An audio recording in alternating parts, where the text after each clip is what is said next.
בואו נפתח חבילה נוספת. מזוודה לעמליה, כי קניתי לה מזוודה מלאה בקקים והיא נשברה, אז הזמנתי לה במקומה מזוודה חדשה קטנה. עוד אחד. זאת כוס קפה מעץ, שיש דוכן בתל אביב שקניתי שם כוס קפה והיא עלתה לי איזה 60 שקלים לכוס אחת. זה נראה אותו דבר, וזה עלה לי, נראה לי 12 שקלים. איזה יפה! זאת מאפרה בצורת צפרדע. איך פותחים את זה אבל? הנה. ביקים את זה על הקיר ואת זה מלבישים מעל. מאלף. טוב, יש כאן את זה, הוא הדבר הכי גדול בחבילה, והוא פשוט פחות מעניין, כי זה ראש אמבטיה.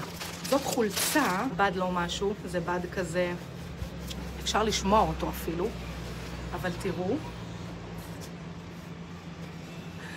אומייגאד, זה גם נראה לי גדול עליי ברמות, אבל תראו איזה יפה.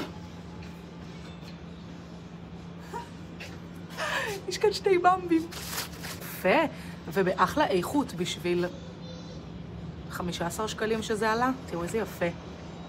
זה שרשראות לב שהבטחתי לבנות שאני אזמין להם, כמו השרשרת לב שלי, שפתחתי בהול הקודם, וינטג'יות שקניתי לבנות. יש כאן אחת למיכלי ואחת לעמליה. הולכת עכשיו תקופה להפסיק להזמין מתאמו, צריך לעשות איזו הפסקה קלה. מעניין אתכם שאני אעלה עוד הולים אחרים מעניינים? תרשמו לי בתגובות.